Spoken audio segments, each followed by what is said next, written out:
and be able to go from there. Realistically, the administrative division supports all divisions as needed, not only through the committee oversight, but there's also many committees the administrative folks sit on.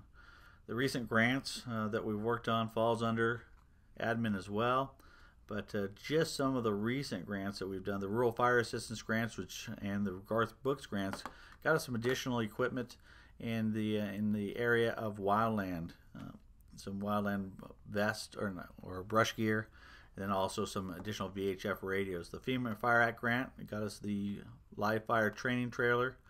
The SAFE grant helped us with one of the vehicles for a staff support vehicle. And then the SHISHCAP areas is helping design one of our current tactical command kits.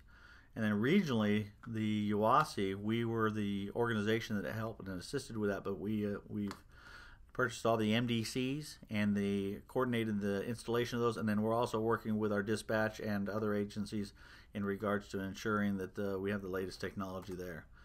Information technology falls under administration as well, but we have a contract with Lemon Link to our day-to-day stuff, but we need to communicate with them as far as what our needs are. 3Cs, we've just finally got our program up and running that has video conferencing between all of our stations, and we're able to look at the stations and leave the crews in place and supply some EMT training, some PPE training, which is personal protective equipment training, and others to where they stay in station. We save the money from fuel, wear and tear on the apparatus, and we have the suppression personnel in place in district to better respond to 911 calls and emergency needs should they arise. But we've also done EOC upgrades within some of the grant funding, and we have to look at the hardware maintenance replacement and software maintenance and replacement as technology changes to make sure that we're meeting the needs. The most expensive part of our budget is personnel, and if we can help through IT reduce the amount of time it takes to do a specific job through information technology, then we want to research those things so we make sure we move forward and take advantage of it. Other support services that we supply is consolidation research reports and issues. We just consolidated July 1st of last year with East County Fire.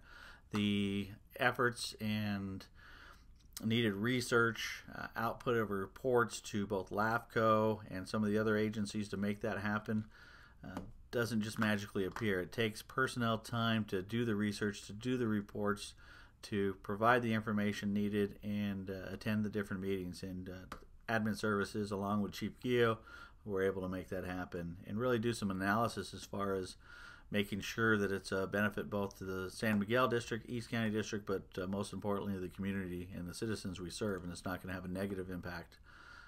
The regional training facility, we continue to work on that, and the contracts that are involved, not just through OTI and the land lease, but trying to get our hold of some of the federal stimulus plans to help us out with that, but the process of going through DPLU and the county process of permitting and all those things. The district customer service issues, we get phone calls, we're contacted by different agencies as far as both complaints and compliments, and we do those. But currently we're also looking at the service fee. We've sent out a flyer or a survey to 10,000 district residents, 5,000 with the concept of being able to improve services, 5,000 surveys on keeping the services current since we anticipate additional revenue losses through property taxes. We also support a lot of different regional support positions, which is through the San Diego County Fire Multiple Agency Coordination. Myself, I sit as a MAC coordinator for the County of San Diego. Should multiple incidents go on throughout Southern California, they ask for support up to South Ops, or it's a regional Southern California coordination center that we're able to go up there and represent the County of San Diego to make sure we get our due support, both aircraft, equipment, hand crews, all those kind of things down here in San Diego, versus losing all the resources to other areas. So we serve in that position as well. Currently the San Diego County Fire Chiefs Equipment Committee Chair, the Urban Area Security Grant Program Committee member, which includes a state and federal peer review of all of the different grants put out by Homeland Security, and we have the opportunity of having representation on that.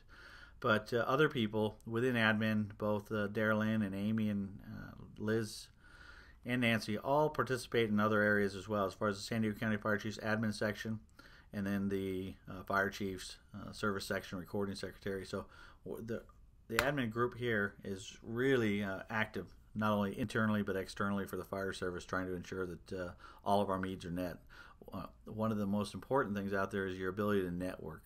Once you're able to network and with other agencies, rather than reinventing the wheel each time you move forward with a project, you can go off of other people's experiences, products, reports, those kind of things, and it helps our agency be more efficient and reduce time that it takes, and also helps us reduce on mistakes or other things. I mean, you always learn from history, and it's important to be able to learn from that. It's critical. Gaps.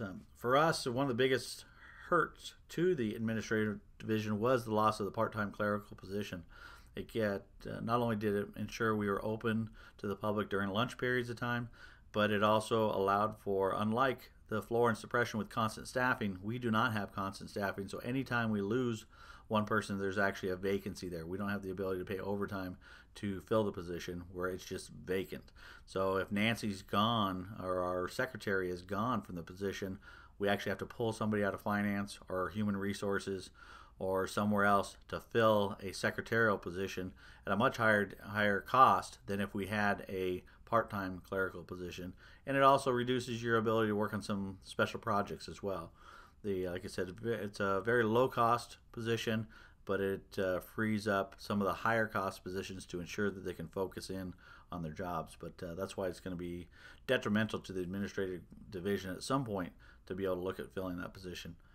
Future needs will be that part-time clerical, but we also need to look at IT support. We have a contract with LemonLink right now, but it's also limited. We're going to need to look at as technology is more and more of our day-to-day operation. Like I said before, if there's something that we can reduce time and effort from the captains, the engineers, the firefighters, the major cost of our organization, if there's something that we can reduce and save one of them an hour, you multiply that across the entire organization, and there would be a savings of potentially of thousands and thousands of dollars that way. But just an area that we need to stay focused on and go from there. The key with admin goes along with our strategic plan to serve, educate, and respond to. We, from admin, don't only serve the public, we also serve the firefighters, the support shop, the other divisions, and then outside agencies as well.